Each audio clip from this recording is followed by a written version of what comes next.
right, Johnny Matthews, Cannabis Talk Show Live, and we are here live and direct at the CWCB Expo at the LA Convention Center. And I have the pleasure and the honor of having a managing partner, Miss Christine Ianuzzi, to speak to us about this fantastic, as you guys know, we say Can-Amazing conference that has been in the Southern Cal area now for its 6th year. Christine, welcome to Cannabis Talk Show Live. Thank you for having me, Johnny. And I just learned that you've come to every one of our shows, and we appreciate that. Yes, ma'am, and I love it. I love it. So, Christine, if I may call you Christine. Absolutely. All right. In a synopsis, tell us about the CWCB in the past 6 years, where you saw it 6 years ago, and now, of course, where it presents itself now, today, in the cannabis industry. So that's a great question. That could take up a whole hour, and I know we only have a few minutes. But we started in 2015, and we had our show at the time in 2 cities, one in New York and one in Los Angeles. We've grown, and we've added Boston. I've noticed that since 2015, there's been an evolution of many things in the industry. Obviously, there's been, for those who are knowledgeable or have been covering cannabis industry for a couple of years now,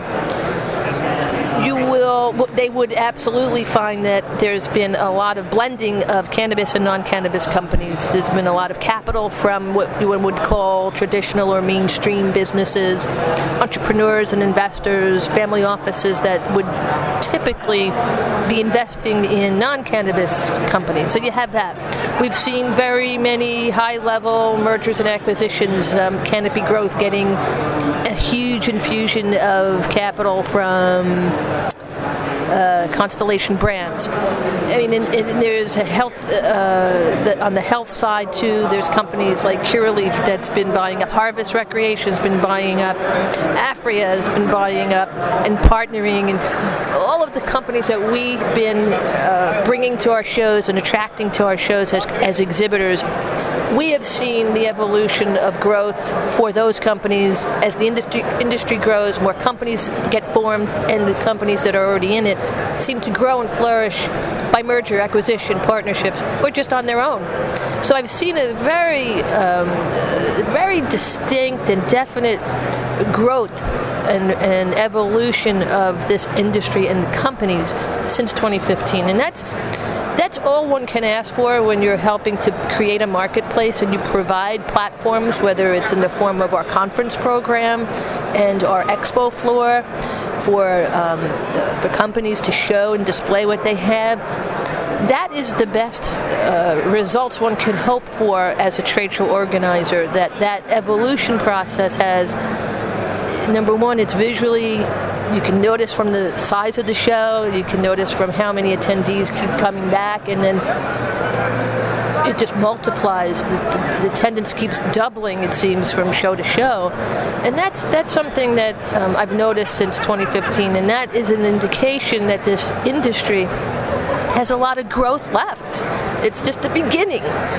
And so I've noticed that. And I noticed that the stigma of cannabis, being in the cannabis space, even in wanting to invest in the cannabis space, that stigma seems to be getting less and less.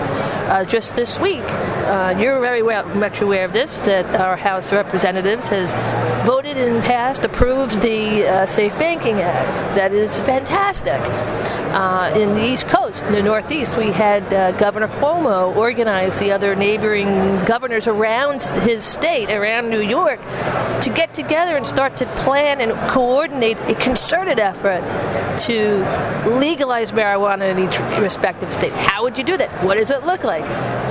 Finally, people are just coming out of the woodwork, whether they're already politicians, or entrepreneurs, or in different businesses, different sectors, and feeling okay about talking about it and moving the industry forward and taking interest in it. So I've noticed that as something since 2015. It's a long answer, but I think I covered a lot of ground there with your question. Oh, absolutely. It was a amazing answer. And I know that our listeners are excited to find out more about the cannabis industry, as you said, as it continues to show growth. The more that other states get involved, we're going to see and visualize that growth as well. So, what is your vision for the CWCBE? You're a busy lady. We understand that. That's all right. What is your vision for the CWCB Expo in the next, say, 3 to 5 year progression? That's a very good question. We will continue to help build the marketplace and provide a platform for companies to grow, to come. We have conference programs that we're looking to expand and make very market relevant in the markets we are already in. We are looking, as far as the expo goes, at all areas of growth for our show. And it is absolutely obvious that many states have opportunities where cannabis is concerned, but one can't run to every state and throw a show together. You can, but we want to be very careful about doing that and doing the right market at the right time for those states. And it's such a quality production that you guys are producing here. Yes, everybody always asks, why don't you do a show here in my state? Why don't you do it? I'm flattered to hear that, and I would want to do a show in every state. Well, I'll do one a week. I'll be busy every week.